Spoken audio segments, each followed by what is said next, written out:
जय मसीह सबैजनालाई परमेश्वरको महिमा भएको होस्। आज म यस घडी चेन्नईको सेन्ट थोमस माउन्टमा छु अनि तपाईलाई देखाउने गरेको यो जति पनि दृश्यहरू छ यो चाहिँ चेन्नई सिटी हो। अनि त्यति बेला आफ्टर 19 years हामी सेन्ट थोमस माउन्टमा पायौँ, जहाँ चेला सन्त थोमालाई मारिएको थियो।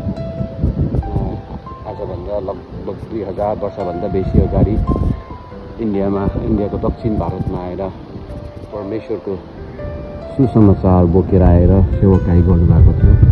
अनि उहाँको बलिदानलाई हामी स्मरण गर्छौँ अनि उहाँको बलिदान एकदमै सराहनीय छ। अनि उहाँको बलिदानले नै गर्दा उहाँको कन्ट्रिब्युसनले गर्दा हामी धेरैभन्दा धेरै मानिसहरूले प्रभु येशूलाई चिन्न पाएका छौँ। उहाँ हाम्रो उद्धार मुक्ति दिनुहुने, जीवन दिनुहुने भन्ने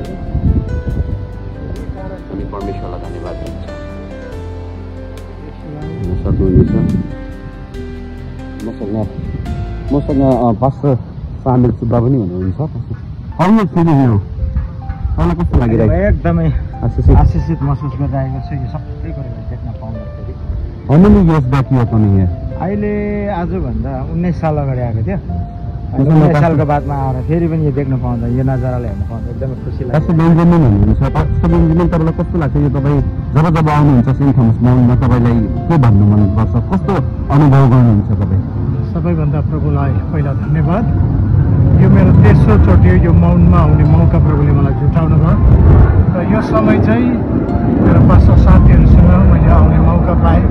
अनि जब पनि म यो ठाउँमा आउँछु म आफैलाई एकदमै आशिषित ठान्छु, किनभने यो ठाउँ चाहिँ प्रभुको दासले आफ्नो जीवनलाई बलिदान गर्नुभएको ठाउँ। अनि मलाई लाग्छ यो ठाउँमा आएर तपाईँले एकान्तमा प्रार्थना गरेर आफ्नो जीवनलाई प्रभुको सेवाकाईको निम्ति समर्पित गर्नुभयो भने चाहिँ साँच्चै नै प्रभुको राज्य हाम्रो ठाउँहरूमा नि बढ्नेछ। त्यो अभिषेक आजको दिनसम्म पनि यो ठाउँमा छ, किनभने यो ठाउँमा चाहिँ प्रभुको दासको रगत बगेको ठाउँ हो। यस सही भन्दै हुनुहुन्थ्यो हाम्रो पास्टर बेन्जामिनले। यस साँच्चै नै प्रभुको निम्ति, प्रभु सेवाकाईको निम्ति प्रभुको दासको रगत बगेको जग्गा, आशिषित जग्गा, बलिदान भएको जग्गा। अनि यस बेला हामी यहाँ यो जुन नजारा हेर्दै गर्दा हामीसँग अलिपुरद्वारबाट हाम्रो भाइ सुप्राज हुनुहुन्छ, जो सेवक हुनुहुन्छ। भाइ तपाईँ कतिचोटि आउनुभयो यो जग्गामा? पहिलोचोटि आउनुभयो। धेरै राम्रो लाग्दछ, आशिष लाग्दछ। जोंगे बोडो हारी पनि दुनिया में ठाउँमा बफई प्रार्थना सामफई आशीर्वाद बनाए आना है सबको। जो द्वार्स में रहते हैं आप लोग आइए यहाँ पे, आप लोग को आशीष मिलेगा।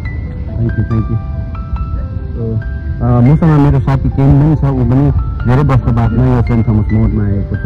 कस्तो लाग्यो अब धेरै सालमा आउँदा चाहिँ? आजभन्दा 19 वर्ष अगाडि मात्रै आएको थिएँ, तर यहाँ आउँदै गर्दा फेरि पनि यो अवसर हामीलाई प्रभुबाट मिल्न सक्यो। अनि प्रभुलाई धन्यवाद होस्। अनि एकदम शान्ति है, एक प्रकारको आनन्द फिल गरिराखेको छु। अनि यो चेन्नई सिटीहरू हेर्दै गर्दा अनि विशेष यो जग्गामा आउँदै गर्दा एकदम रमाइलो भइरहेको छ। Thank you.